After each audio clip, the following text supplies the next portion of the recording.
Episode 198 of Screen Weens is brought to you by Federico Fellini. If you don't get his movies, you're stupid and ugly. Yes, and they have a very specific,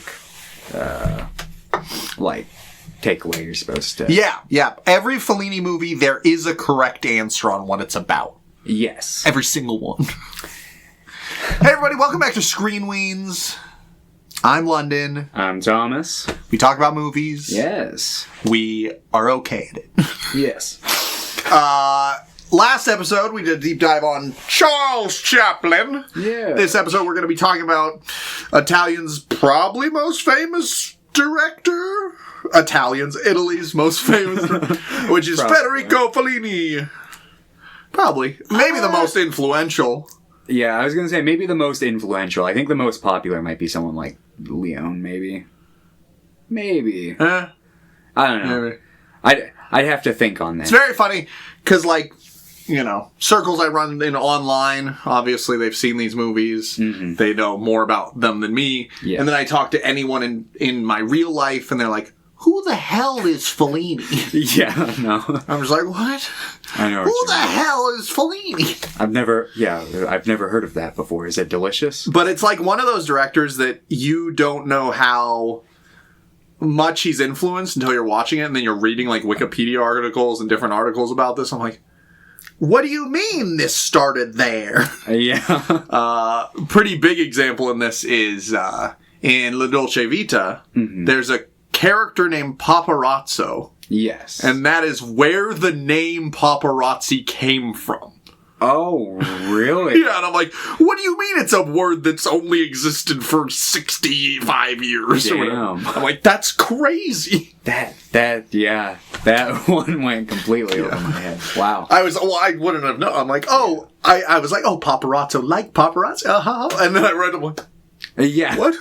That was kind of my thoughts on it. There's I love watching older things because you see that all the time. I was watching not a Fellini movie. I was watching an anime OVA about Golgo 13, who's like Japanese James Bond, pretty much.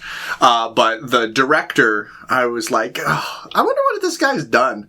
Because he's like, I know the name. It's Osamu Tezuki, I think his name was. But he's done a bunch. He did a couple Lupin movies, I believe. Mm-hmm. Maybe just one.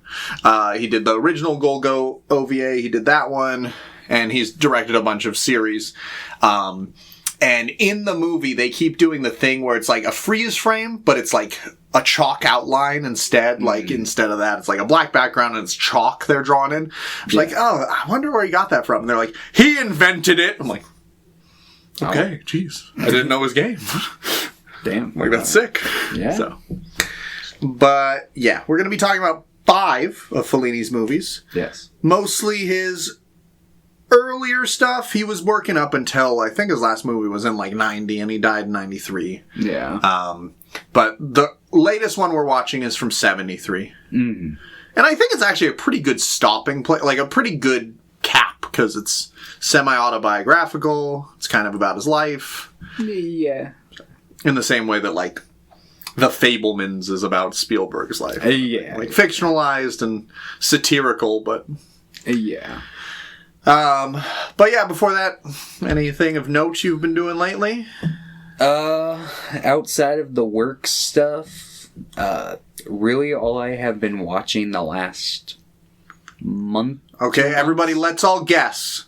Is it One Piece? Is it Star Trek? Or is it some other garbage? Some other garbage. Classic Doctor Who. Okay. Yeah. Damn it, I should have known that.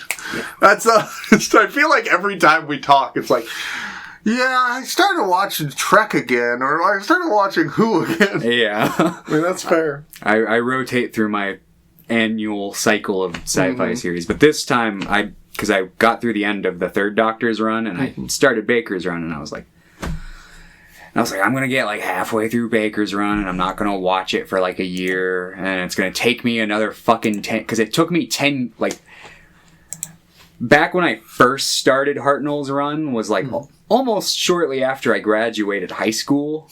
Oh, so just 10 years ago or whatever. And the Three Doctors special, like, was like the 10-year anniversary special, and I was like, that took me about the real time to like get to this point, and I don't want that to be the same. So I just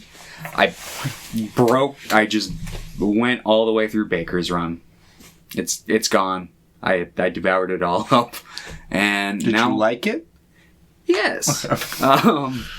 After you pushed yourself through it? Yeah.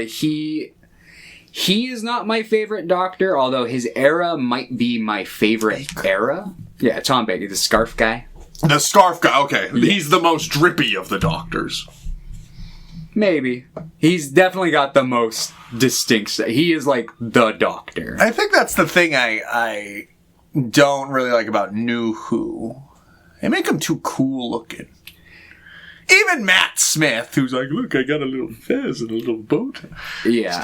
I need them to, really look zany. Obviously, that doesn't really fit with the tonal shift of New Who, but... Yeah. After having, trekked my way through the beginning of New Who, I kind of like an older Doctor. It's kind of my preference now. And it's like, oh, damn.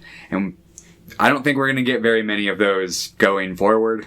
Which is kind of sad, but maybe... Did you like Capaldi? Did you watch his stuff? I watched the first episode of his run, and I went, I really liked that. And then I never watched another episode of New Who. Because I was keeping up with New Who until Capaldi. And it wasn't like him. I think I watched the first 5 episodes, and I was like, eh.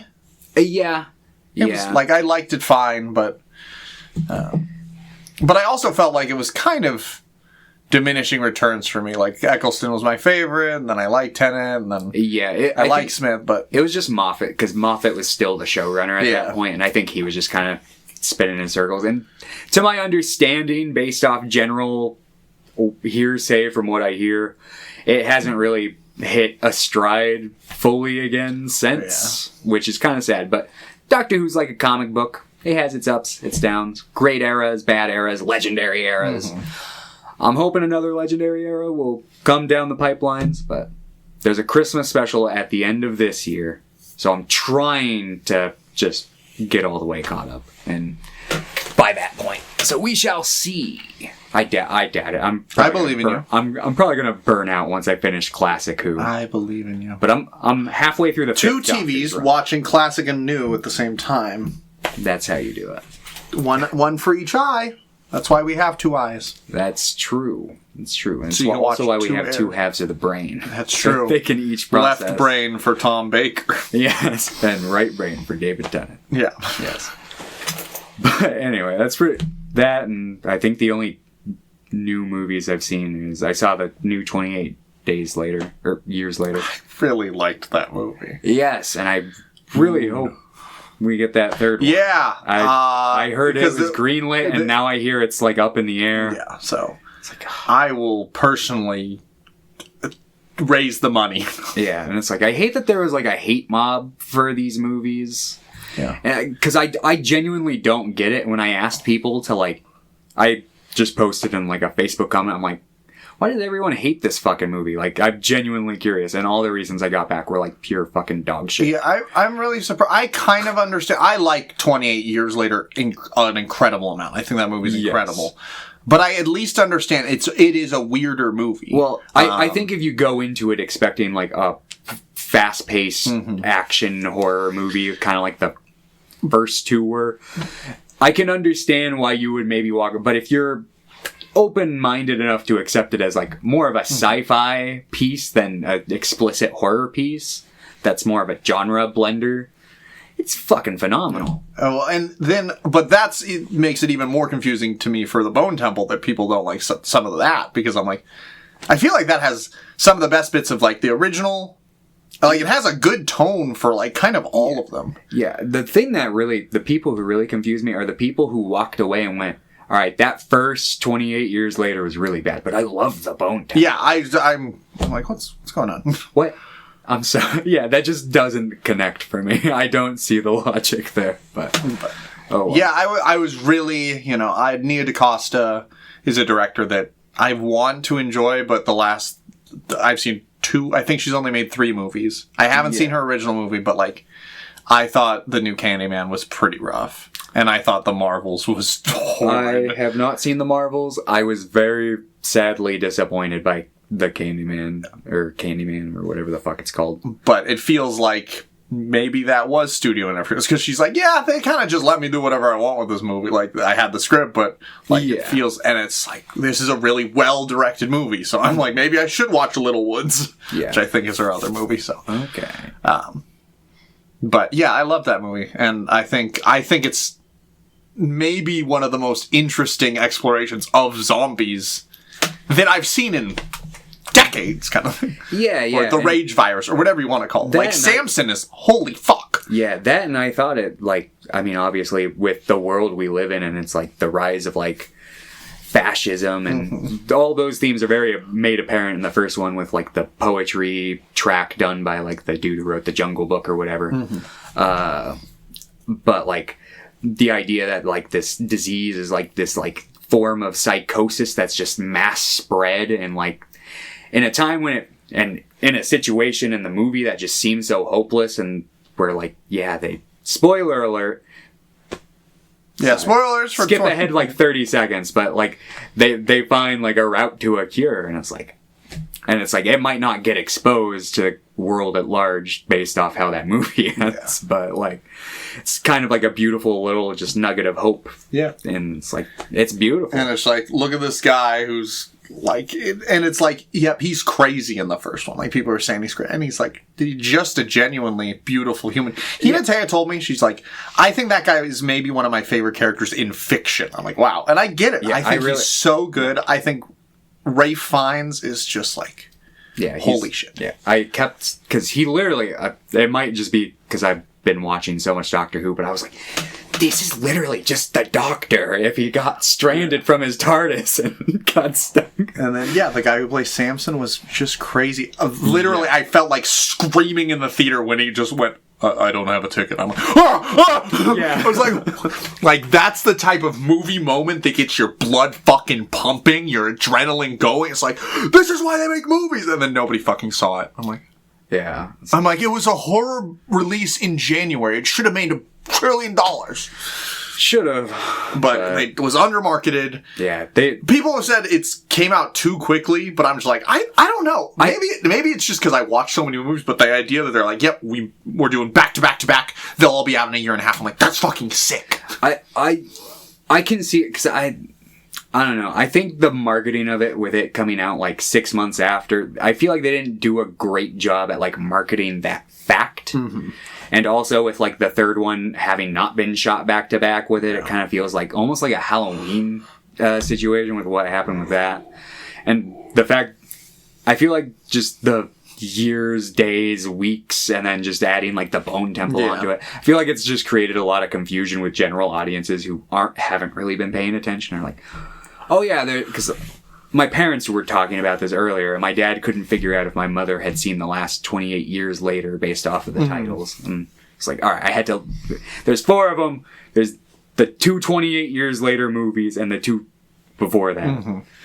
And there's just a lot of confusion. I fucking hope we get that third one, because that ending is also, I'm just like, he's back. Yeah, I think if we don't get a third one, I could live. It ended like it has a good ending, and it's a really hopeful ending kind of thing. It's like, do we help him? And he's like, of course. But I obviously, if we can get that next one, I want it. Also, because I feel like Danny Boyle is just on like a legendary tear for me the last couple of years. Obviously, Yesterday didn't work for me at all. No, I think, Danny Boyle, he's an interesting director. Sometimes he really works, sometimes he doesn't. But if he's working with Alex Garland, he always fucking... Which is funny, because and then you look at Alex Garland, and I'm like, when he directs a movie, I'm just like... I haven't seen either of his movies, so I still need to sit down and watch them. I mean... Or he's only done the 2, right? Ex Machina and Annihilation. He did it. Or he did that. Did he do that? He did Men. He did Warfare. He did... He's done a bunch now. I've had my finger off the pulse for so long. Because, yeah, he did Ex Machina and Annihilation, which I think are really well directed. And then he kind of was like, whoa. People didn't like Men. I liked it quite a bit. And then Civil War and Warfare back to back. Oh, yeah. I remember Civil War coming out. Yeah, it was... has some good performances. It's kind of a stupid movie. Wow. Yeah. But it's fine. Watch it I liked it fine. I don't think I was going to see Warfare at all. Just didn't seem like a movie I would enjoy, but Hinata really wanted to see it because Joseph Quinn was in it. Eddie Munson from Stranger Things. Her obsession. He was fun. I think he gets his leg blasted off or something. He's just screaming. Oh. It's just it's based on a true story, so. I see. But yeah. Yeah, and outside of that, the only other movie I've seen is Send Help. Yeah, did you... you didn't like it on Letterboxd. Did you not enjoy it? No. Or? Yeah. It was a solid Sam Raimi movie. I was kind of surprised at how bold of a call to revolution it felt like. It's like, oh man. But I still feel like it's going to fly over most people's heads. Maybe not. I really enjoyed it. I thought it was a really good pair with, if you watch that with, Drag Me to Hell. They have very similar vibes.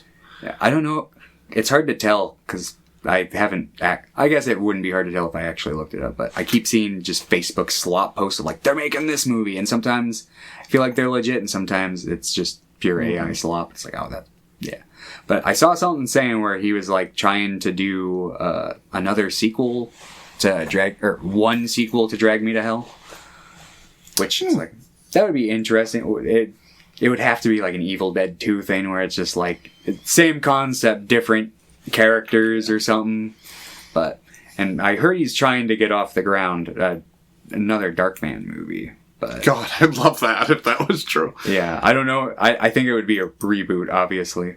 Nah. Or a legacy sequel, but... I think Sam Raimi could make a pretty interesting legacy sequel. Oh, yeah. Because I think he'd do something really crazy that nobody would expect. Yeah. I still haven't seen the other 2 Darkman movies that exist that were not worked on by Sam Raimi. I don't know if I want to. I'll probably eventually watch them, but it's maybe if they do the new Darkman movie, it'll all right. He's this is a direct follow-up to Darkman 2. It's what about Darkman 3? No, Darkman 2.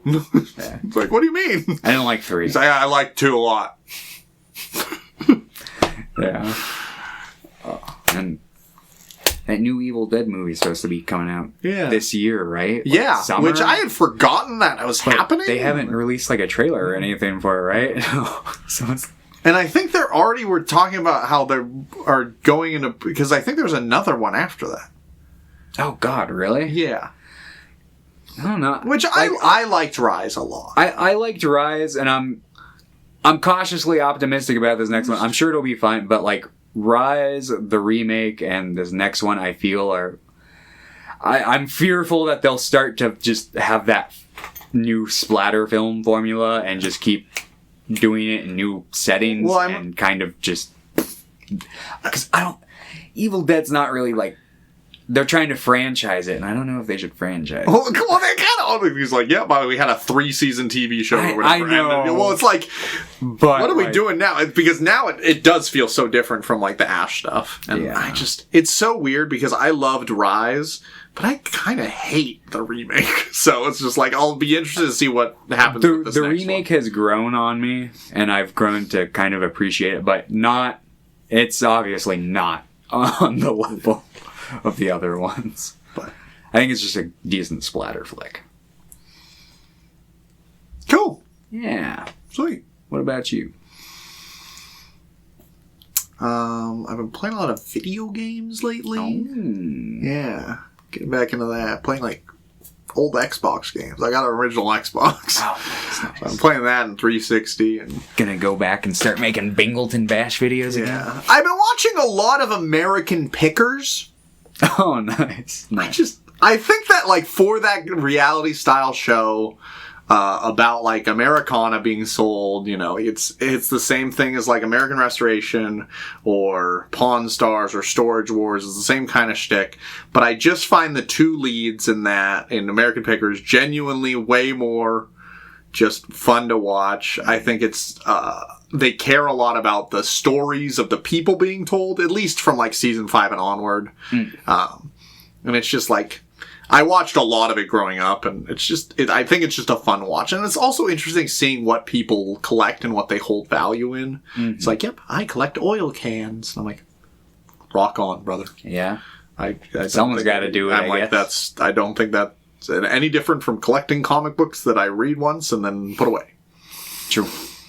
I say I'll read them again, but is there enough time in the world? Hey, you're doing better than most people. Yeah. So people buy comics and don't read them. Thomas, you look at the wall behind you. I've read maybe a fifth of these things. True. But I will! It is the collector's curse. And also, really hard working at a comic shop going, ooh, I should read that. And then I get it and then I forget I have it. And then 4 years later, I'm like, I should have read that. Yeah, I feel that. And then, I've watched a bunch of stuff. Let's see. Oh, I just saw the new Gore Verbinski. Good Luck, Have Fun, Don't Die. Oh, yeah. That looked kind of interesting. I really liked it. I was pretty like, Gore Verbinski's a director, and I was like, I like Rango. He did Rango. He did the Pirates of the Caribbean trilogy, which are very well-directed movies. I'm sure I would enjoy them if I rewatched them. He did all of them? He did the first 3. Oh, okay. There are 5. Yeah. But we don't talk about those. Yeah.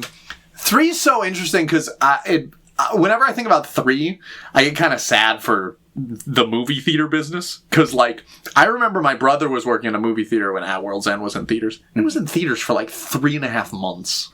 Yeah, no. Which is just insane. I remember. Yeah. And now it's cool. Most movies hit 2 weeks. Yeah. Some movies hit 1. I know. And he did The Ring, the American one, which I really don't like. But I know most people like it. You like it. Yeah, I think it's service, But also most people don't like The Ring as much as me, like the original Japanese one. I mean, I think, it's all very, of the J-horror I've seen outside of maybe, something like Cure, I think it's...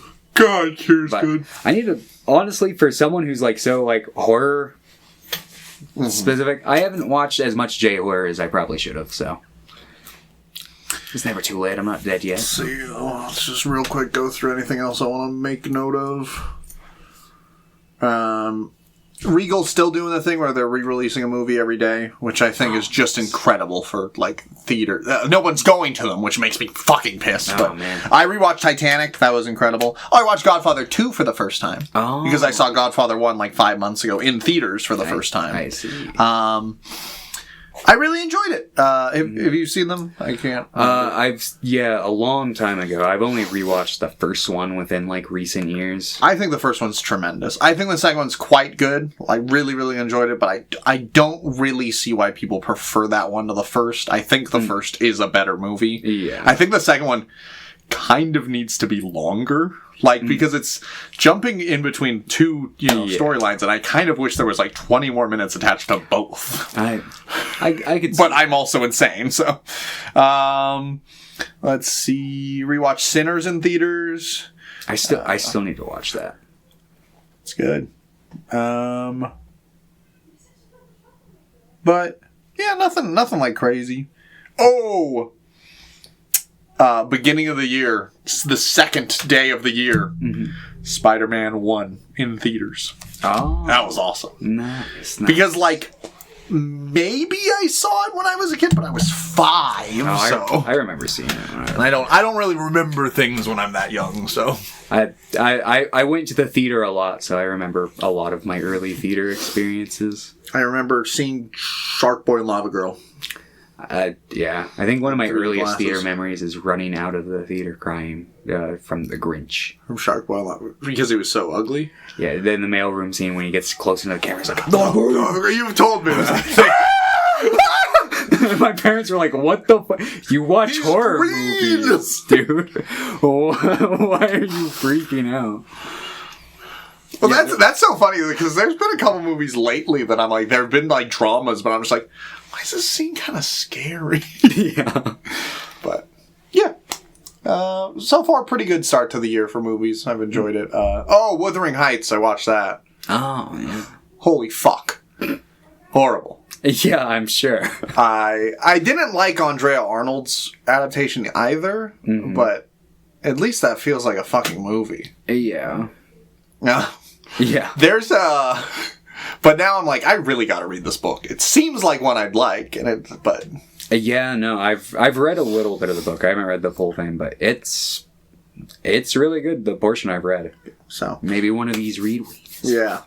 But there's a Japanese adaptation that makes it like a ghost story, and it's like a samurai. Well, apparently, but like samurai. more so. There's like it's set in like the period of the samurai. Apparently, it's maybe the best and closest adaptation thematically. Yeah, I could see that. Just the setting shift. But it is like the second half of the book is almost never adapted. I don't think it was in the Andrea Arnold one. The framing and device, and and it definitely wasn't in this one. So thank God, because it was already too long. No, I think a lot of them want to focus more on the romance side of it as opposed to what it's trying to say about it. But I don't know. I haven't read the book in full, and I've only seen the one adaptation. So. I was like, I should watch all 50 adaptations or whatever there were. Yeah. It's so many. It's crazy. We could do what we did for A Christmas Carol and just do a Wuthering Heights episode. There's a musical called Heathcliff that's like a... that I was listening to a song and I'm like, why is this kind of getting me? Do you think that there's an episode of Heathcliff the cat that's based on Wuthering Heights? Yeah. Anyway, let's talk about Fellini. Yeah. Anything you want to say about him? Do you want to just jump into his movies? I didn't do any research on the man personally. Okay. So. Cool. I know he was a director. What if I just read this verbatim? I have the Fellini. You can see it behind Thomas if you're watching the video portion. Thomas has a box set of Fellini behind him that was most of what I was using. It came with this book, which is a guide to the films, which I will be using because it's quite fascinating. It's just 3 pages, little articles about the film and its production, and it was a really interesting help. I wish this kind of thing was in every release for every movie. It's just... I agree. I always love the little supplementary booklets and stuff that come with Criterion sets. So, but yeah, I know Fellini, he grew up in fascist Italy. I think he was born 21, 22. And you see a lot of that in Amarcord, which is the last movie we'll be talking about later, because it's set in the 1930s fascist Italy about fictionalized version of himself, pretty much. But I know he started making movies, and he was assistant director on a lot of stuff. He was doing during the Italian neo-realism. Yeah. And that's a big thing, that because once he started making his own movies, he kind of broke off from that. Because a lot of his movies are maybe more aloof with the ideas of realism, and there's a lot more spirituality that kind of seeps through it, which was a big deal. I was reading about La Strada, and that one, Italians did not like that movie on release. Really? Yeah, they thought it wasn't realistic enough or something. It's in here, but it's I'm just what? I guess it could make sense given the zeitgeist at the time. But it was, because post-war Italy, they really a lot of their reflections just were we need to make movies about our sorrow that are as realistic as possible. And it was a huge boom in that, and Fellini kind of surprisingly broke through that, because it just feels like so much of the zeitgeist was not that. So I'm reading about it. Obviously, I don't know a ton about it, but it's interesting to see that he got so big in this time period. But then, he started making movies. His main muse early on was Giulietta Marababara. I'll check her name. Was she the main actress from the first two? Which is brilliant. Yeah. She's incredible. I'm going to talk about her a lot. Giulietta Massini, that was his wife. They got married when they were 22, so pretty early, and they stayed married until they died. Oh. So it was like a pretty... It seems like she maybe got out of acting in the 60s when she was like 45, like pretty early on, from what I'm looking at. Okay. But she was in a ton. She was in the first like 2 or 3 movies he made. Mm-hmm. She was in Strada and Knights of Cabiria. Yep. And she was in Juliet of the Spirits, which is one that I almost picked. Okay. And that was in like 64. And I think that might have been one of the last ones she was in. Mm. But... Yeah, I think he's a really interesting director. There's a bunch of documentaries about him. There's a movie that is based on... Have you heard of In Search of Fellini? No. Nancy Cartwright, the voice of Bart Simpson. Yes, okay. She went on like a journey to, I think, try to meet him.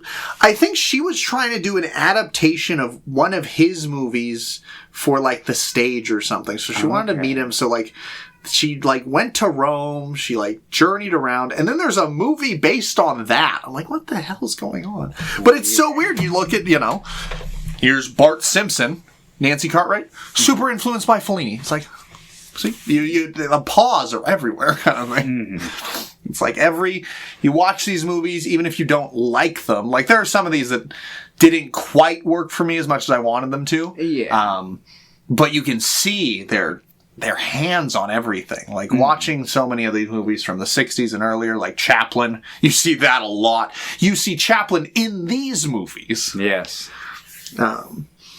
And yeah, it's really, really interesting. It's just, I feel like the entertainment industry right now is kind of eating itself alive. What you don't say. In the sense, but like, I feel like everything has become so formulaic that you can't even really tell where they first originated from, because everything just kind of looks gray. Well, like, you look at movies here, even 90s, and you're still seeing it now. I'm not saying that movies are bad now. I'm just saying, like, the movie-making machine is filled with a lot of gunk. Yeah, because, I mean, like, I was kind of thinking about this not too long ago, because I rewatched through, like, the first 3 Pirates of the Caribbean movies. Oh, okay. And I was like, even just, like, at that point in the, like, late 2000s, like, it felt like just movies were at a much different point where they were still, like, Pirates of the Caribbean was, like, yeah, an established ride at Disney, but for all intents and purposes, it was kind of like a new franchise. Yeah. It was no story, so, like, they're kind of carving their own path. Jack Sparrow wasn't, like, none of the characters were established. Yeah. And you don't really get that a whole lot from these, like, big corporate blockbuster movies these days, and if you do, it's got a personality star like Dwayne The Rock Johnson or Jason Statham, and they're playing the one-dimensional, just their own personalities ported onto the screen, and it's like, or their safe personalities ported onto the screen, but yeah.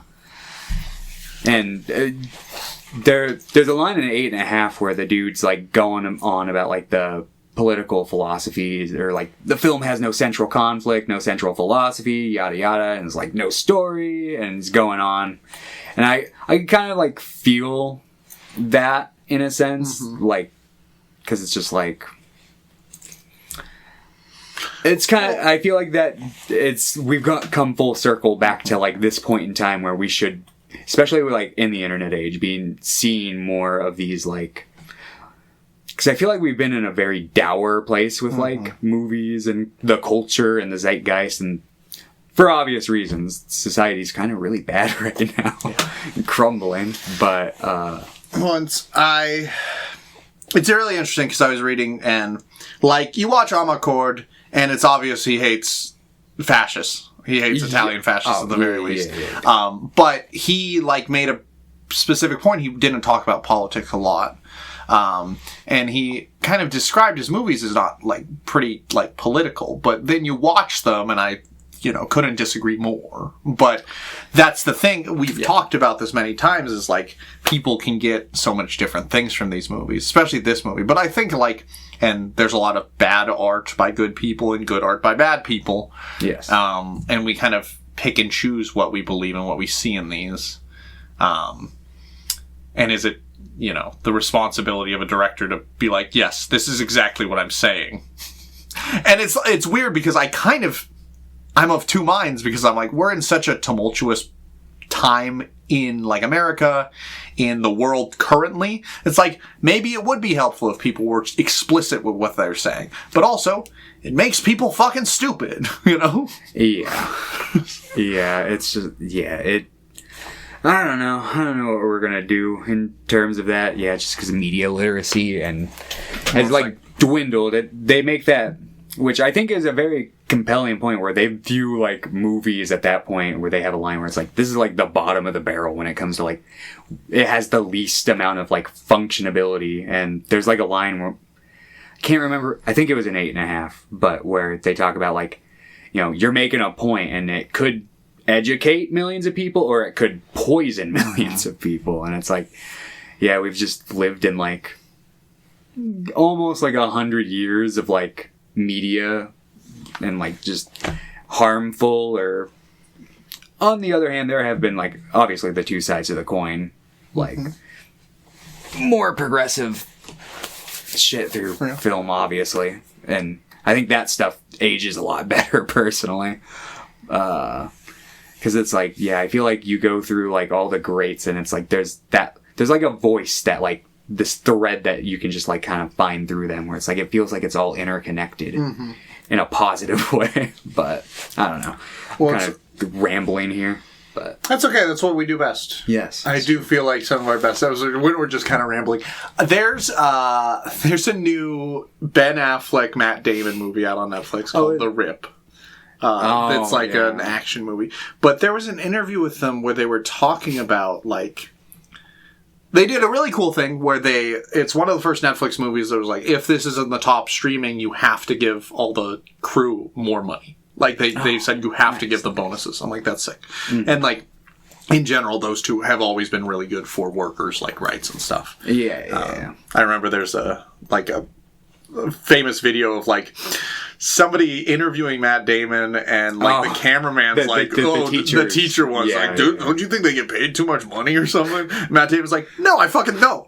Yeah. Maybe you make too much money. Yeah, Matt Damon for the most part has usually been a pretty good guy when he speaks his politics, but I want to say I saw something from him recently that left a bad taste in my mouth, but I can't. He did a bunch of ads for crypto stuff, I think. It might have been that, or NFTs. It was some. I know him and Ben went on the Joe Rogan podcast, but but they're also of that age where like, I know that guy from Fear Factor.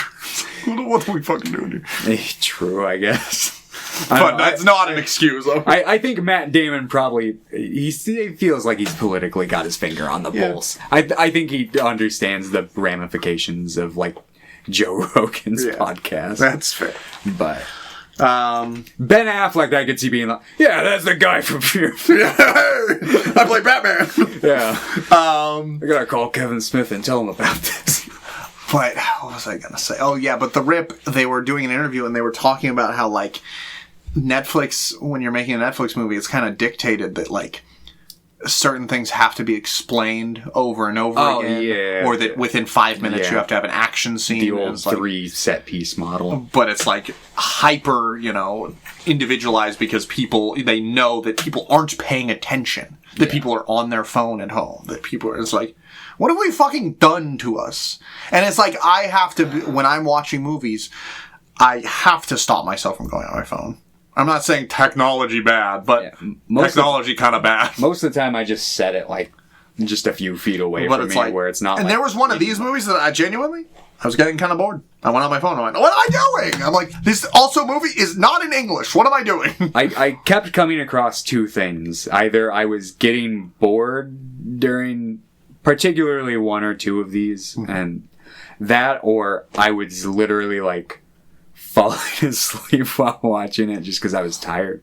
And the films are so dreamlike in the first place that it's kind of hard to keep cognitive focus when you're in that state. Was Lynch a big fan of Fellini? Do we know? I'm pretty sure he was. Oh wait, I think one of his favorite movies was 8.5. Actually, now that I'm thinking about it. Yeah, but I think everybody was, because I know Charlie Kaufman's another big Fellini guy. And I mean that makes sense. Like, I don't like watching these 5. I don't think I'm at that level where I'm like, yeah, he's one of my favorites. But I'm saying I like all of these too. I love some of these. And there's such a big filmography that I'm sure by the time I'm done with it, I'll be like, holy shit. I would say I think I really liked one of them, loved 2 of them, and thought the other 2 were, like, fine. I'm interested to jump in. I think knowing... I think we're going to love one of the same. Probably. I think we'll actually have pretty similar opinions on most of them. Yeah. But yeah, we can just jump in. First, La Strada? Yes. Yeah. Because he had done a couple movies before. The White Sheik was, I think, the first big thing he did by himself. Mm-hmm. But La Strada is the one we started with, which has Giulietta in it, and it has... What's his name? He's an American actor. The strong man in this. Yeah. I don't need my phone. I have the guide to the films right here. This was also the first one I watched. Yeah, and Hinata watched most of it with me, and she was completely enamored by Juliet. That's fair. She's just like me. She saw this picture, and she went, "That's me." I can kind of see it. Not gonna lie. Anthony Quinn plays Quinn. Zampano. And what was the other guy's name, or the other character's? Well, he's just credited as the Fool or Fool. Oh, okay. That's Richard Basehart. Oh, okay. Which is interesting because I think a lot of these movies were maybe filmed in English and then redubbed over in Italian. Yeah, which I feel like is just a huge thing in Italian film history. Yeah, they used to, because I think the way that the standard, as I understand it, is, I don't know if they were for these specifically, but is that everyone speaks their own native language and then they just dub it over for their respective language when they get ported over to the country. Which is really interesting because you see, sometimes it makes this huge thing where it's like the physical performance, you're seeing something just extraordinary, and then it's like, you're not feeling the same feelings from the audio. It's like, what's happening? Which kind of adds to his dreamlike sense here, though. I think it works for Fellini. Yeah, for sure. All right. So yeah, this is about a young girl. She's kind of aloof. She's special.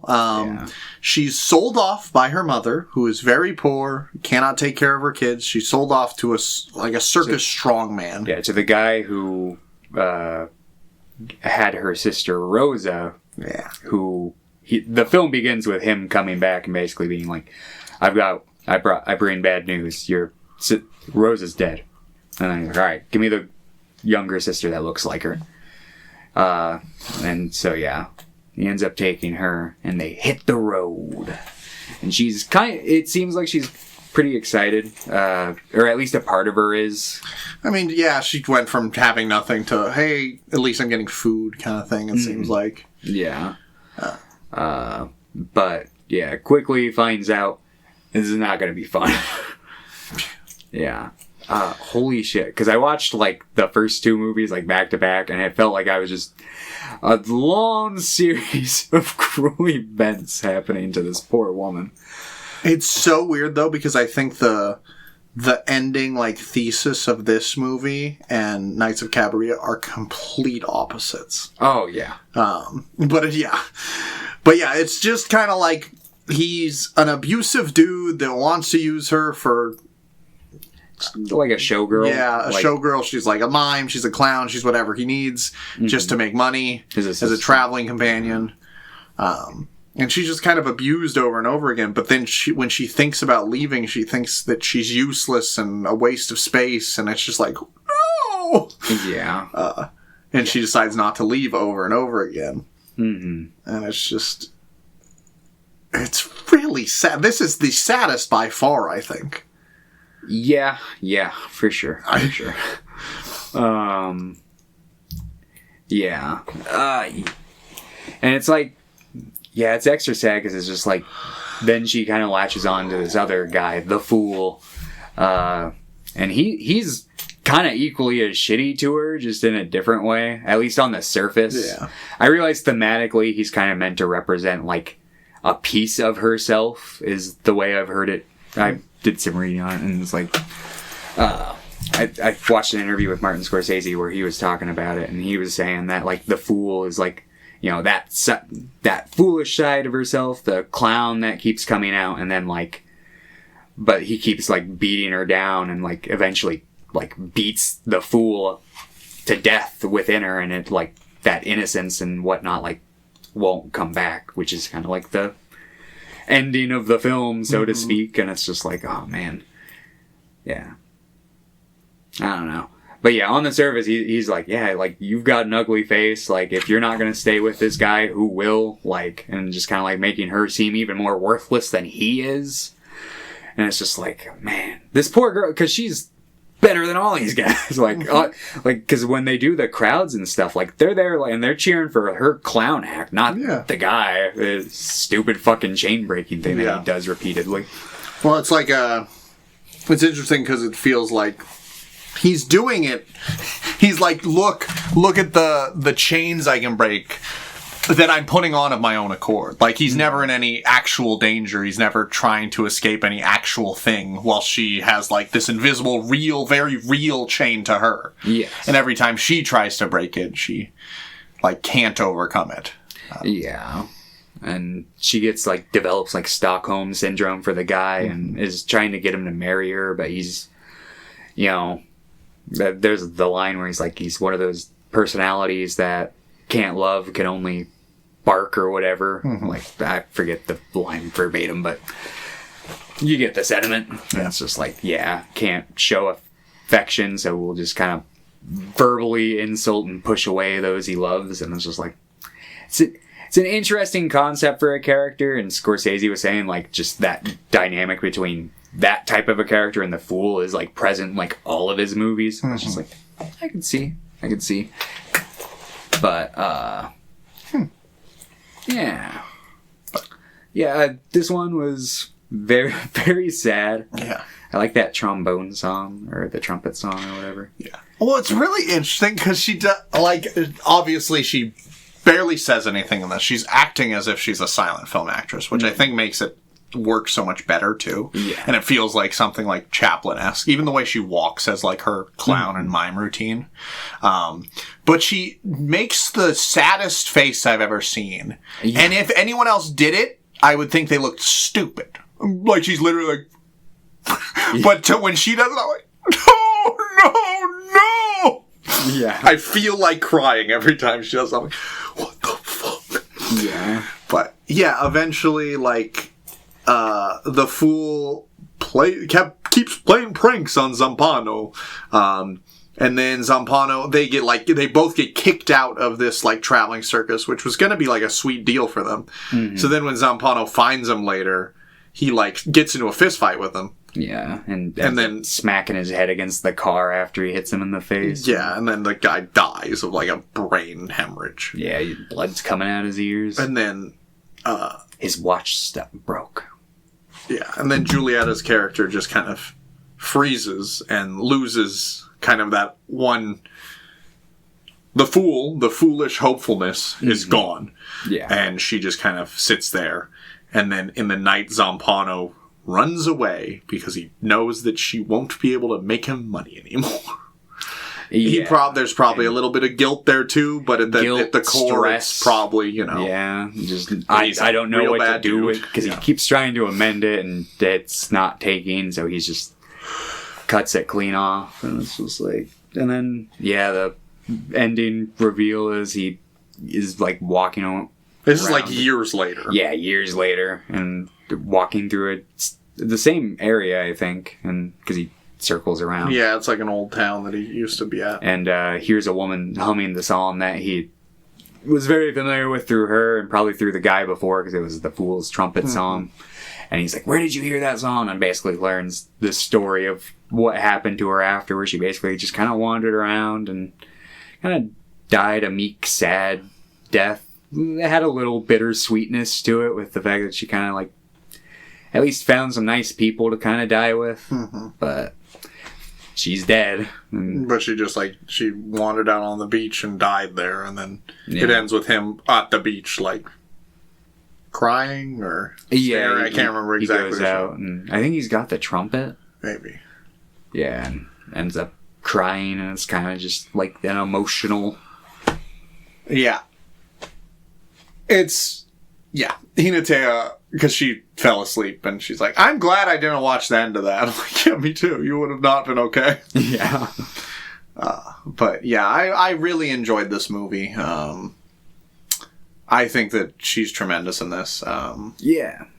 I think that obviously it's still one of his earlier movies, so I don't think he'd quite hit his craft yet. Yeah, but you can definitely like see bits and pieces of it. And she's astonishing. Anthony Quinn as Zampano is just like the scuzziest dude you've ever seen, but he's good in it. The guy who plays the fool is good. Everyone's good. Like, I like this movie a lot. I don't really have complaints. Nothing like... Outside of her performance, I don't think I was wowed by the movie, but I thought it was really solid. Yeah. It's hard to call it enjoyable, because it's about a woman just suffering for 2 hours. But, as much as you could enjoy that, that's how good the movie is. Yeah, I'm glad I kind of... Because when it started and as it was kind of going along, I was like, oh, man, I feel like I've seen...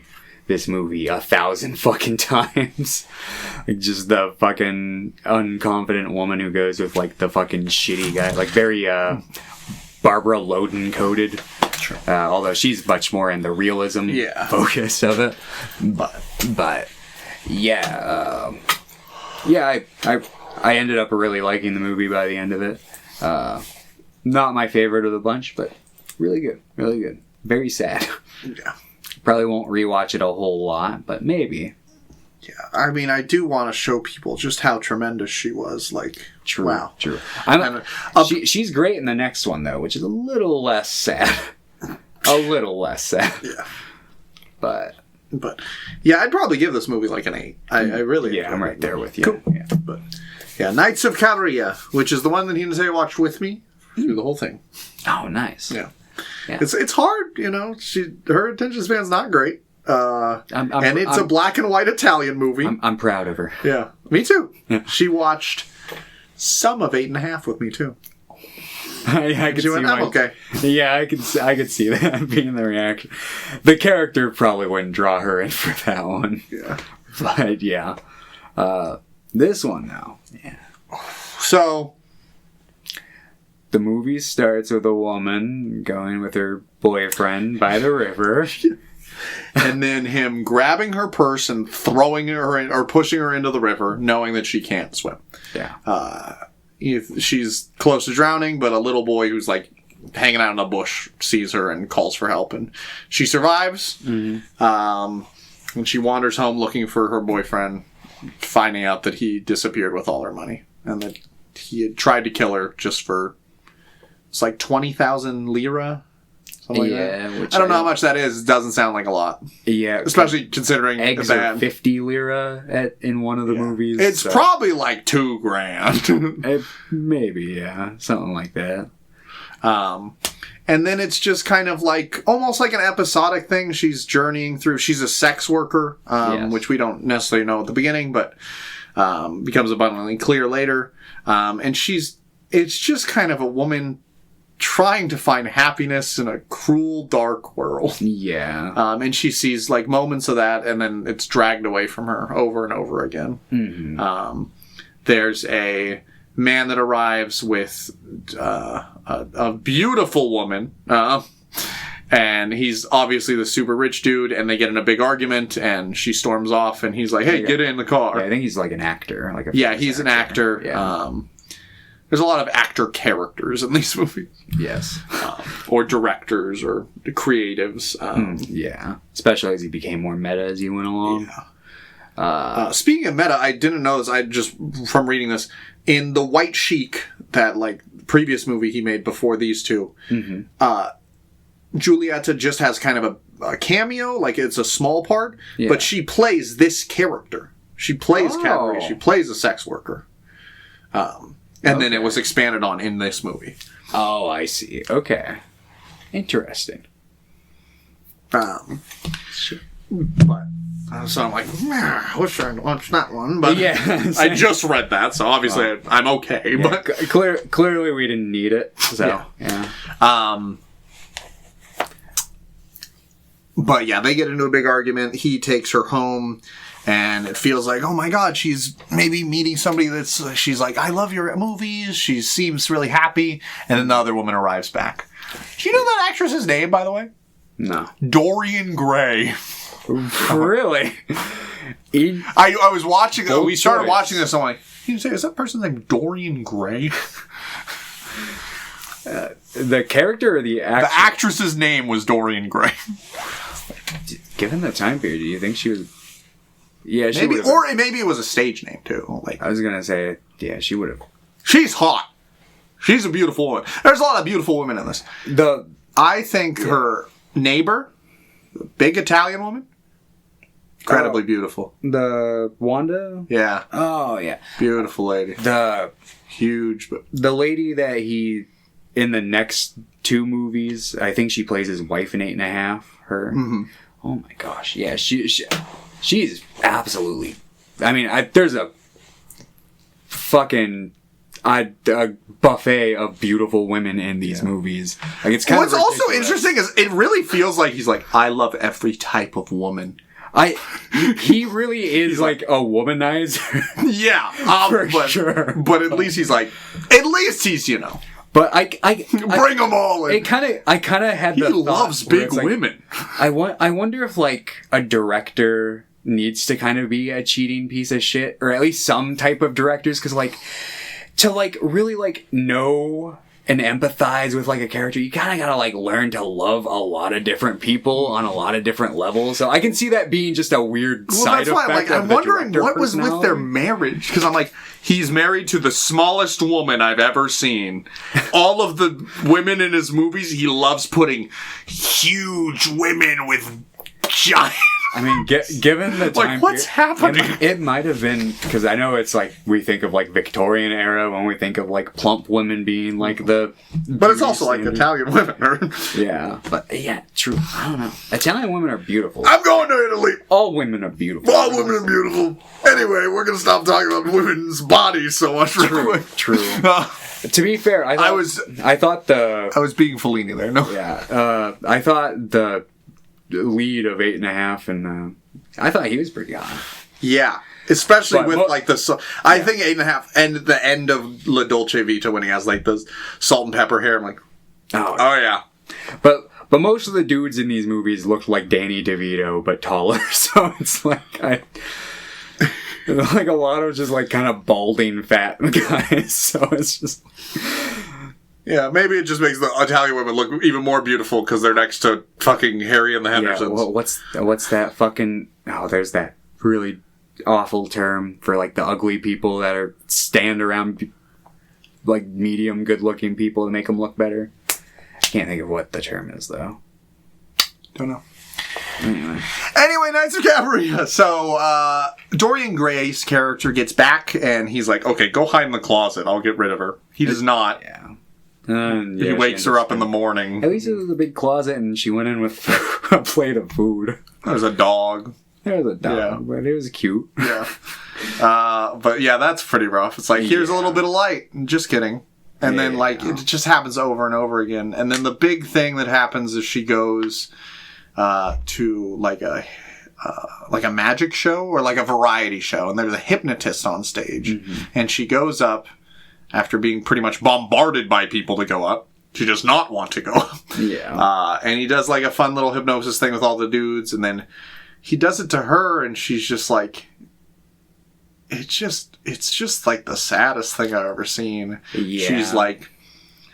She imagines that she's with a guy named Oscar, that she's married, that she's in love, that she's safe. Yeah, it's just a very, like... And she's vulnerable, just being, personal thing that's being forced out of her on stage for the amusement of others, and like when she snaps out of it, you really feel that, like, just like.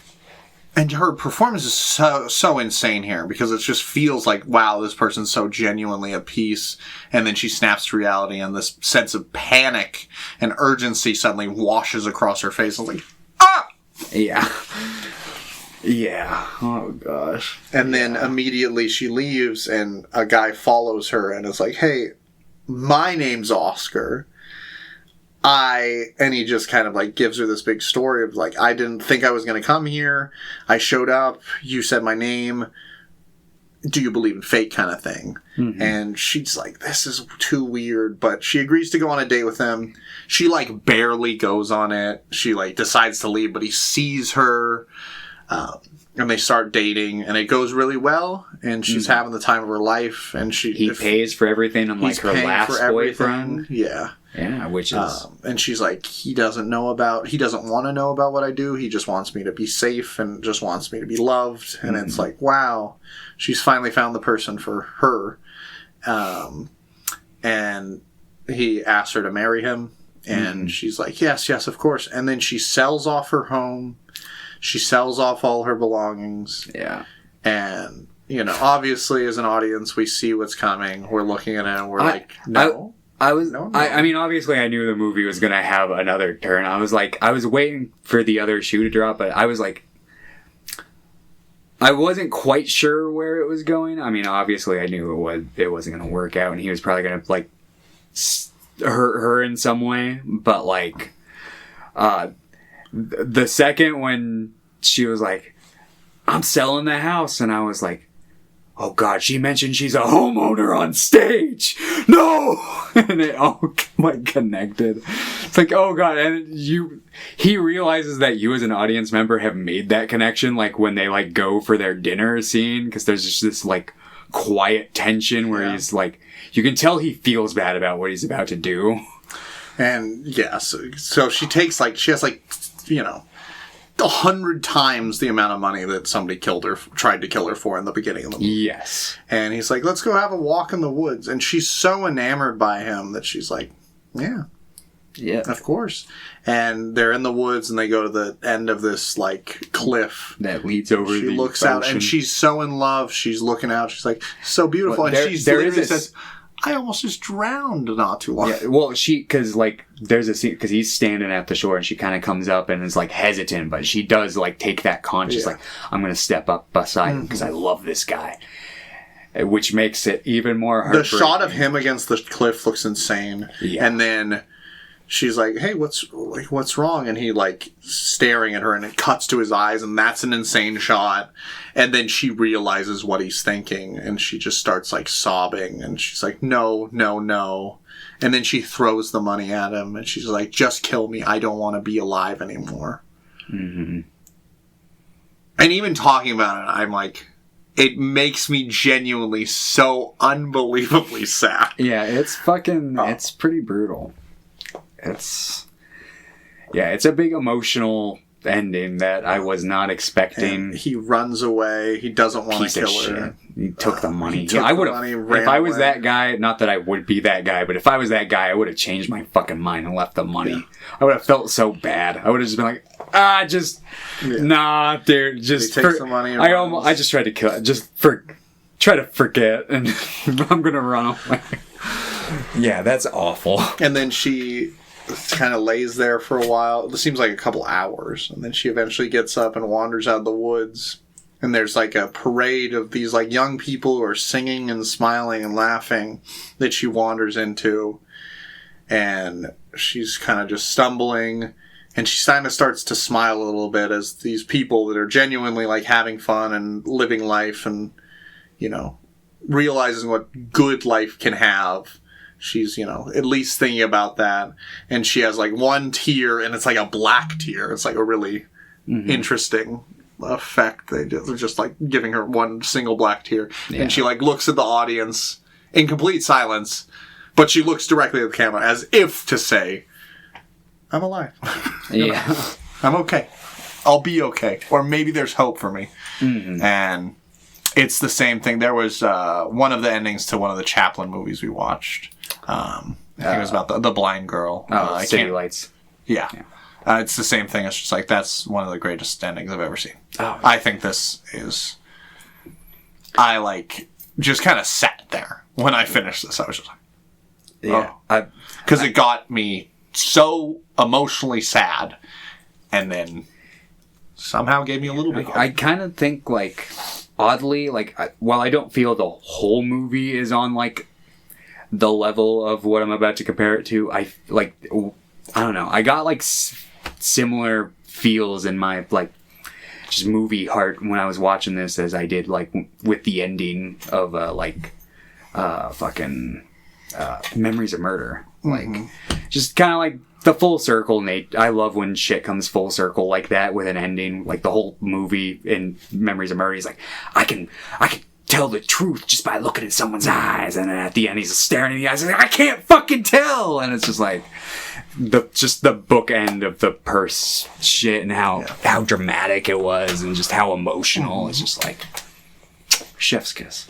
Brilliant stuff. Yeah. I love this movie. This is my favorite one. It kind of knocked my fucking dick off. This one's like neck and neck for my favorite one. So I think this was the third one. Or maybe it was the second. No, I think it was the third one I watched. The second one I watched them in order. I was just like, holy, what the? Yeah. And I've been thinking about it constantly. The other movies I liked, and I've thought about, but this one is just like, woo! Yeah. And I think she's tremendous. I think in La Strada, there's, more of that, like, Chaplin-esque stuff. Obviously, she talks a lot more in this one. Yeah. But I think her delivery is incredible. I think she's just phenomenal. And she manages to feel like two completely different characters in the movie. Like, just, like, brilliant stuff. Also, I think as much as, like, we say, like, these are both about just a woman going through horrible things, they feel so different. I actually think all 5 of these movies feel completely different. Oh, yeah, for sure. There are through lines, obviously. Yeah, they're definitely like similar, yeah. But I was like, this is such a treat, because sometimes when we watch a deep dive, I'm like, yeah, these movies, even if I like them all, I'm like, yeah, they all feel like the same director. I'm like, Fellini's going crazy. Fellini's doing stuff Fellini's doing new. He's innovating on himself. Yeah, for sure. I'd give this one a 10. It's kind of like an easy 10 for me. I think I'm sitting at a 9, but it could maybe blossom into a 10. The Dolce Vita next? Yes. Okay. So this is the one so it's about a journalist in Italy, and it's about 7 days, and it's another episodic one where, he's just kind of trying to find love, trying to find, like, kind of a meaning to his life over 7 days, 7 different, pretty vastly different interactions with people and different things he does. And then I think there's an epilogue after the 7 days. This is the one I was just kind of bored at a lot of the time. I don't know what it is. Maybe I wasn't giving it enough attention. I do like this movie. And it's weird because I love episodic things. And I love the idea. Some of the, like, tone of this movie and the way that the episodes were formulated reminded me of, like, Cleo from 5 to 7. 5 to 7, yeah. But the interactions in this movie just don't mean as much to me as, like, Knights of Cabiria. Maybe it's because, like, this guy, I don't give a shit about this a character. I felt very similarly. Like, I had the thought about halfway through the movie when his wife was, like, behind, like, praying to the Madonna, right? Yeah. Yeah, I'm not super huge on Catholic culture, so... and I was like, I'd much rather watch this movie if it were, like, focused on her character than this guy. And I'm fine with, like, kind of sleazy characters. No, so am I. It's just, but, like, I just wasn't really getting... I mean, maybe time and place, maybe if I were to, like, watch a bunch of movies from that period leading up, I might find him a more nuanced character for the time, but, like... And I also think that I think the movie doesn't really want you to care about him too much. I think it is about the other people. I think it's, he's a framing device. But I think if he is, then he has too much time spent on him. Yeah. Like, I'm fine with that. Like, a journalist going through and meeting things. Yeah, and there's a part, he goes to this big party with, like, one of his rich friends, and then later, like days later, one of the final things is he hears that, or he goes there because his friend had killed his 2 kids and himself. Yeah. And that's kind of the thing that breaks him and gets him out of this, like, journalistic thing and leads into the epilogue where he's just kind of crushed, just kind of hollow. Yeah. Trying to figure out who he is still. And he's old. And I liked the scene, and it's just weird. I don't know. I can't really pinpoint why this movie doesn't work for me. Because I like all the episodes when I think about them. I like the Madonna one. I like that one where he's going and looking at these kids who, spotted the Madonna or whatever. Yeah. But it's just something wasn't clicking for me. Yeah, I feel exactly the same way, which is really weird because I feel like a lot of the traits from this movie kind of just get ported over into the next movie, but which I really like. Yes, same. I think there's a reason it's credited as one of the most influential and best movies of all time. I get it, and it's like and it feels like he might have still been chewing his food a little, and the next movie is where he actually got it swallowed down. That's I don't know, because it's like I don't know. This one was too long. I did enjoy this segment, there are individual things I could go through and talk about from this movie that I really liked, but just as a whole unit, I just wasn't crazy about it. Maybe I'm not steeped enough in because I know that there's a lot of Catholic culture in this one specifically, and in 8.5 too, but it felt a little less prominent. Mm-hmm. From what I recall in 8.5, the two of them kind of blend together a little bit because I also watched those two pretty close together. Yeah, maybe it's weirdly enough, I think this might do better after seeing most of his movies, because I think there's a lot of himself in this movie. Yes, maybe even more so than in 8.5. Just because because 8.5 also has that really dreamlike quality to this, to it. But this one, also, I think visually, I just was not nearly as big of a fan of this movie as I was the other four. Yeah. I think 8.5 looks great. I think Knights of Cabiria looks great. Which apparently this is the movie that people herald is kind of the breakthrough in his visual style. Yeah, and I get it. I think that's the first movie he, CinemaScope. They had Total Scope in Italy. It was pretty much the equivalent. Okay. And this is the first movie he did there. This is the first movie he used mostly studio sets instead of using exterior locations. Okay. There's a bunch of firsts for this movie. Mm-hmm. So it's I watched this, I'm maybe I gotta watch this again, but I'm I don't want to watch 3 hours again right now. So yeah, it'll definitely have to be saved for I love long movies, so yeah, for sure. So it's I have the least to say about this movie. I just don't. It just kind of went in one ear and out the other. I worry that I'm going to rewatch it and be what the fuck was wrong with me? Which, that's not a huge deal. I rewatch movies and I go, oh, that was wrong about this all the time. That's the nature of watching things. Exactly. People can be in bad moods. People can, But it's interesting that both of us feel the same way. So it's Yeah, no, it's definitely how I felt. Maybe after having watched 8.5 and Amarcord? What's Amarcord? Amarcord? Yeah. Amarcord. Abadu-pacha. But after watching those two, maybe I'd go back and get a little more out of this one. But yeah, like you said, it's just, I'm not in the mood to go back and watch this. It's just really funny. The longest one, and we have virtually nothing to say about it. I'm just I thought the main character is good. I said, the main actor. I think he's pretty good in this. Yeah. Next movie. I will say there is one scene where he gives a hell of a performance when he finally breaks with his wife, because they're constantly back and forth about the whole theme, or a big theme through this, and it leads into 8.5 too, but it's more a back thing, and 8.5 is or it's not. I don't know if it's as pushed to the front as it is in this one, but is the idea of I was married to someone who I married out of love, but now I've kind of hit this peak of success, and she's at home all the time, and I'm out here living the life and becoming a completely different person. Meanwhile, I'm just got this wife who's degrading at home all alone.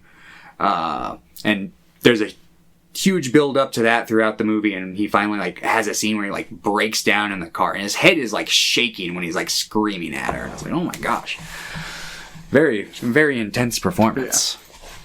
Yeah. But yeah, outside of that, like, yeah, I can't, I'm like even failing to even really remember a whole lot of the vignettes. A lot of these movies are, pretty much all the movies are just a series of vignettes happening, so a lot of them kind of blend together. Which is weird, because I said it's like, directing style, I do think they feel different, but then... They do and they don't, like, in a weird way. When I look at actual events that happen, they're similar events, but they feel different. So when I try to remember specific events, like...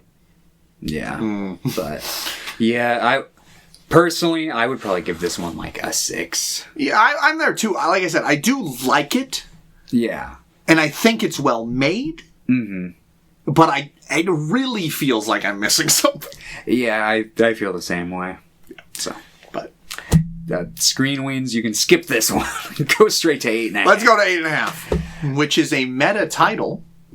Yeah, what is the... It's the camera thing, right? So it's called 8.5 because from his count, this is the 8.5 movie he's made. Oh. Because he made 3... He co-directed something, which I think he counts as half, and then he made 2 shorts, which I think he counts as half each. So this would have been the 8.5 movie. Okay. But yeah, this movie is fucking...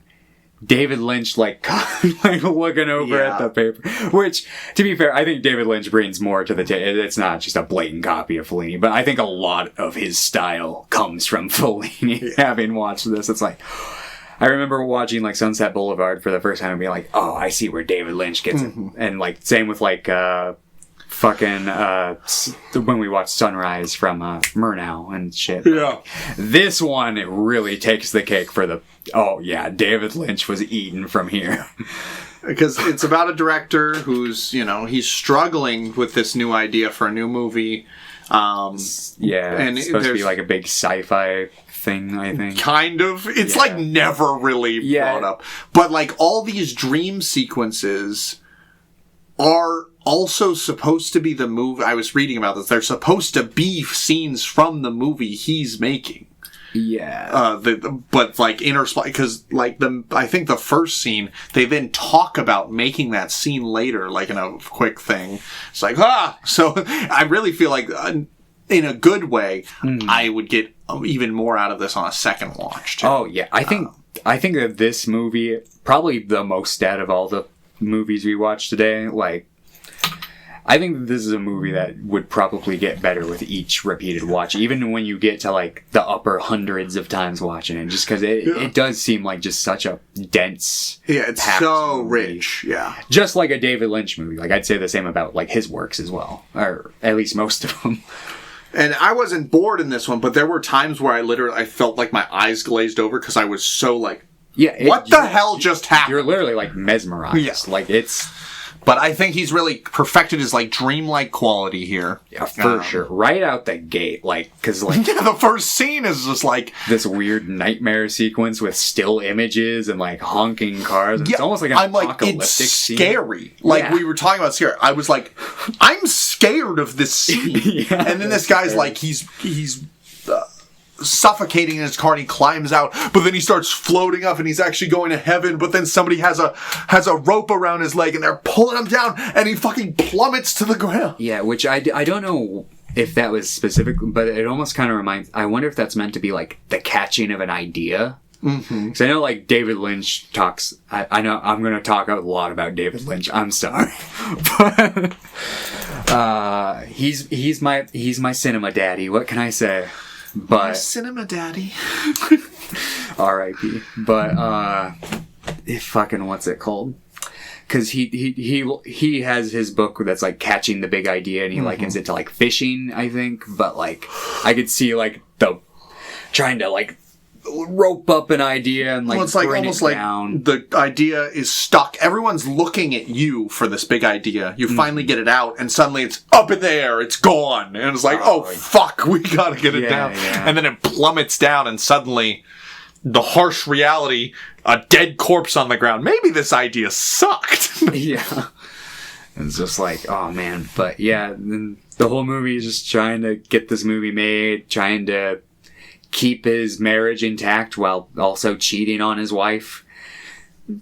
Kind of a piece of shit, but really compelling character. Yeah, he's like really boring character last time. Really compelling character here. Yes, because it's also, I think she's also married. Oh, the person he's cheating. Yeah. She's also cheating because she has that line where she's like, "Oh, can you get him a job or something?" Yeah, can you get him a job? Also, I had a dream where you got him a job and he found us and killed us with a. What was it? It was something weird. I don't remember. I was like, what? Yeah. Okay, you want to make that? So I was like, is the film going to go there at some point? It didn't, thankfully. But it would have been too predictable. Yeah. But yeah, no, this movie's fucking off the rails. And like, just right off the bat, like even after the like initial car dream sequence, like just, because then it's like, the camera style is like very like POV, which I don't know. I can't think of many like POV stuff I have seen from this era off the top of my head. And it's just like, it felt like kind of like the blueprint for like how they shoot like infomercials or some shit, where it's like you're at a family barbecue and everyone's like just looking at the camera and smiling. But it felt obviously much more purposeful and like meticulous here with all the set and the coordination of how everything looks, not just slapped together like a commercial, obviously. But yeah, it's just like, yeah. We were talking about Kaufman being a big fan of. Oh yeah, this is like adaptation and it's like New York. I still haven't seen Synecdoche, but like adaptation, I'm just like, holy fuck! It's like the same thing. I just read that, and it's it was to be loosely autobiographical with layers of memory, but it was not yet clear to him what form it would finally have. He then took the inspired gamble to make that indecision part of the film. He's just like, what if we just do that? Central character would be a director in mid-career who is blocked creatively. The result is the most famous meta film in the history of cinema. Yeah. Its title taken from Fellini's calculations of the number of films he had made up until then. 6 full-length features and 3 half films. Variety Lights, which he had co-directed, and his episodes in the compilation films Love in the City and Boccaccio 70, plus 8.5 itself. But yeah, I think, and you know, I really appreciate when a director makes a fictionalized version of himself that's kind of a dickhead, you know? Like, yeah, no, he's also like aloof. He's like randomly singing and dancing in like one scene. And then not in any other ones. Yeah. Like, he just has some whimsy here, and then he's like, "There's an and he has there's a couple scenes where it'll like come out, but yeah. But he has this fun little sex game with his mistress, where he's like, "Okay, pretend you don't know me, pretend you're walking in here, yeah, come on in." And she's like, "Is this what you do with your actors?" He's like, "Yeah." She's like, "Could I do it?" And he's like, "No." Yeah. Yeah, I mean, she goes out and there's like a maid or something out there. It's like, she asked me for water. It's like, oh, okay, get over here. But yeah, it's just another. I almost want to not talk about this one as much either, because there's so many interesting vignettes in here that are really trippy, and it's hard to even describe them. Yeah, and there's crazy ass transitions in this movie. Yeah, and there's one where there's like, he's in a room and randomly there's suddenly an old lady in the room. And it's like, what's going on? And then she's like cleaning nothing. And then it cuts to her and she's cleaning a window. It's like, what the fuck's happening? And then it pans over and he's suddenly in like, I think a graveyard. I'm like, yeah. I'm like, what the fuck am I watching? And like, there's the like lady he watched like on the beach when he was like a kid that like keeps showing up periodically through scenes, and she almost gave me like a similar vibes to like the dumpster lady in like Mulholland Drive. I think there's also a part where his mother kisses him, and then it turns back and it's like, "I'm your wife." And I was like, "What's happening?" Yeah, that happens during the like weird little dream sequence, which kind of unsettled. There's like a scene where like his father's like wandering around through death, and like the effect that they used to. There's like a bush or something that's meant to, but he, like the way they like angle it, like is like him pushing him back into the ground, and it's just like kind of eerie and unsettling. I think this movie is kind of scary. Yeah, in a good way. Yeah. I think that there's And I think as the movie progresses, the line between reality and fiction is like blurred more and more. Oh, yeah. As he's, digging into the depths trying to make this movie. He's just like, I don't know what to do. So, his reality becomes his fiction. Mm-hmm. And there's, I'm going to jump back and forth, but I want to talk about the end where feels forced to have this press conference and tell people, I'm making this movie. And in his mind, he shoots himself in the head. Yeah, and it's like, I know people, it's like, is that supposed to be literal? Is it like symbolic? Is it just meant for his career? Like, but it's a very like Mulholland Drive-esque kind of ending in a way with that. But that whole ending scene, like, because he goes under the table and there's like the silhouettes of the people like smacking it. It's like, get out of here, explain yourself, explain your movie. And then he just kind of goes, he shoots himself and then says, I'm done with the movie. He cancels it, Mm-hmm. And in that moment, he sees like maybe, and obviously this is talking to him in real life, people are screaming for him to make another movie. People are saying, it means something to people. So he feels like, I need to make this. Mm-hmm. But he has no fucking ideas how to make a movie. Like, he's made these. He's done. He has no creative ideas. So he's forcing himself to work through this turmoil in his life to make a movie for somebody else. And when he realizes that, he stops that and he starts, making things for him. Then the movie ends with him directing for himself. He's directing all the characters and actors in the movie to go on a fun little conga line. Yeah.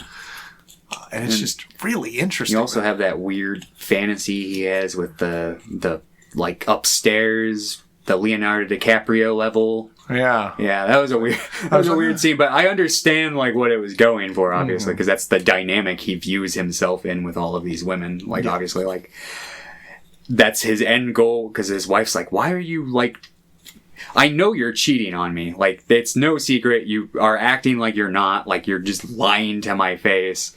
And it's like, why are we still together? Like, why don't you just leave me? And that's, like, a theme that was in the last movie, too. I think this movie is just the last movie, but done just 1,000 times better. Yeah, maybe. Well, maybe not 1,000. Okay, maybe that's a little harsh, but 80 times better. Yeah. But, and like in that final sequence, she's just basically being like, yep, aren't I a fucking good wife now? Like, it's just like, oh man, gross. But I don't know. Just crazy ass transitions and really compelling storytelling. Yeah, nuanced characters. Yeah. I like all the women in this movie. They're really good. Even though, and then his like friend who's like telling him, you can do it and you can. He's like, no. He's just a dick to that guy. He's like, I'm sorry. Yeah. And the guy who's like his co-writer who's telling him, this won't work. Like everything is meaningful, but they all feel like figments of fiction, but as realistic as something like that could be. Mm-hmm. Yeah, I feel that.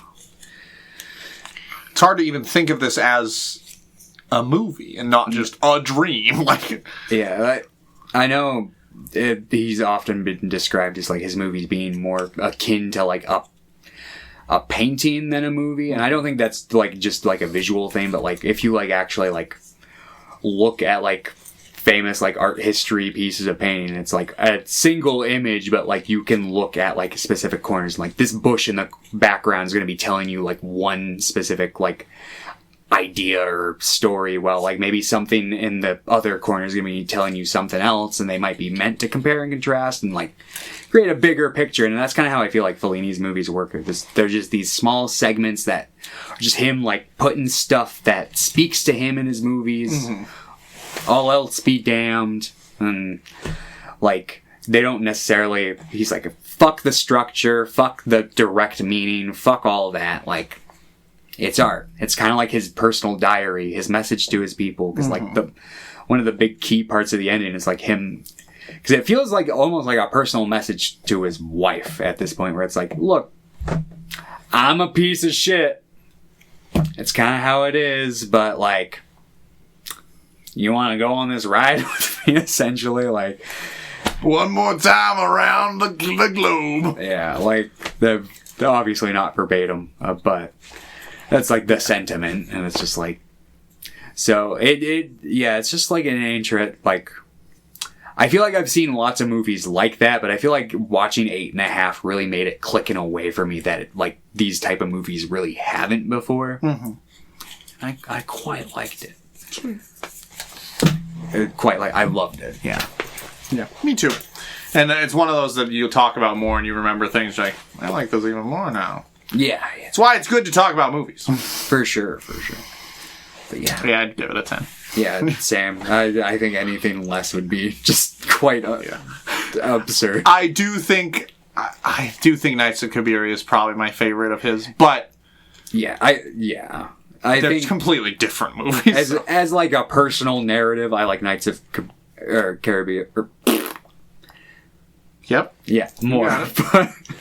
But what's it called? But obviously, like, just the filmmaking behind 8.5 is just so fucking astonishing that it's just like, yeah, I don't know. Yeah, that's fair. Yeah. All right, and the last one. Amarcord. Yeah. I'm gonna be completely honest. I didn't much care for this one. Oh, okay. I do like kind of the same sentiments for La Dolce Vita, where I think it's fine. Like, I didn't hate it. I thought it was like a decent enough movie, but like I was just really struggling. I was like 15 minutes into the movie, and I was like, I don't know what the fuck is happening. Oh, okay.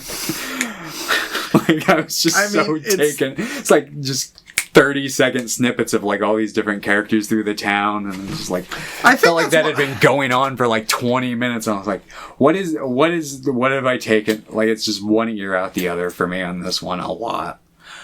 But as the movie obviously went along, I think I liked it more once you kind of got like in with the family and kind of got to like familiarize yourself with their dynamic a bit more and root yourself in that. But like, yeah, I really struggled getting into this one at the beginning, so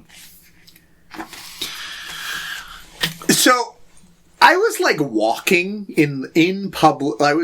I took a walk for like 2 hours while I was watching this movie. I think it kind of really helped it. I think like hearing this movie's so ingrained in its time period of what it's trying to evoke, of like this 1930s small town in fascist Italy. Yeah. But it's mostly about, community and these people and these zany characters and how these characters influence your life. And I think genuinely just walking around, hearing cars, hearing people chatting, hearing like the sound of birds kind of really elevated the movie for me. To the point that it was like almost like a profound thing that I'm just like, wow, people. But I liked it a lot. This is the fourth movie. He won 4 Oscars for Best Foreign Film. La Strada, I think Knights of Cabiria. I hope Knights of Cabiria. 2 in a row, 8.5, and then this. And this is the last Oscar he won for that. It was apparently both commercially and critically, it was one of his most successful movies. Yeah, I know. It's people fucking love this movie. I think it was like one of the first movies that Criterion released, if I'm not mistaken. I mean, and I get it. I like this movie quite a bit. It's still probably like maybe right above La Dolce Vita for me. Like, just because I think all of these movies are so like special. Besides that one, but this one, I love the small town exploration of community. I think there's some very fun characters. There's the character that climbs up a tree. Yeah, that starts screaming, I think that's my favorite segment of the movie. Is the uncle part. Yeah. But that scene's really, really funny.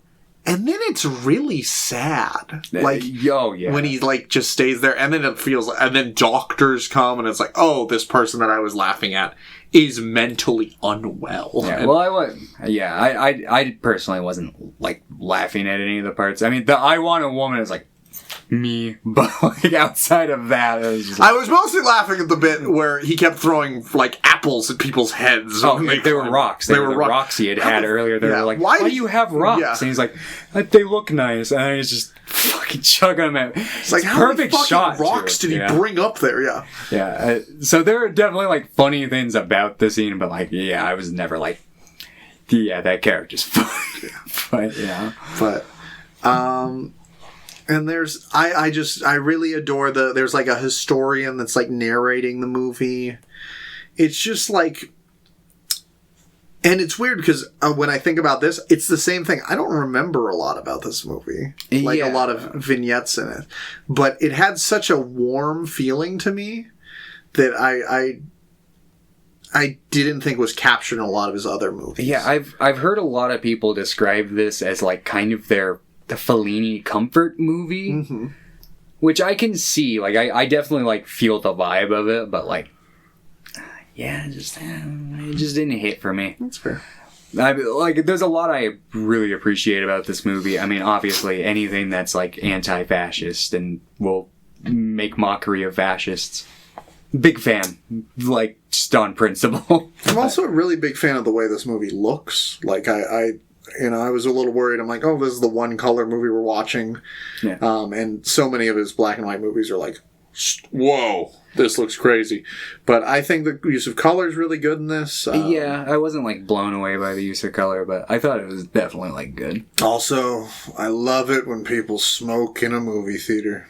Like, obviously not actually, but like in a movie, I'm like, this looks crazy. This looks awesome. And the same thing in Nights of Cabiria. That she walks into that variety show and everyone's smoking. I'm like, this is cool. If anybody ever fucking like burst into the middle of my showing of a movie and went, "It's snowing outside," I'd be like, I don't give a shit. Shut the fuck up.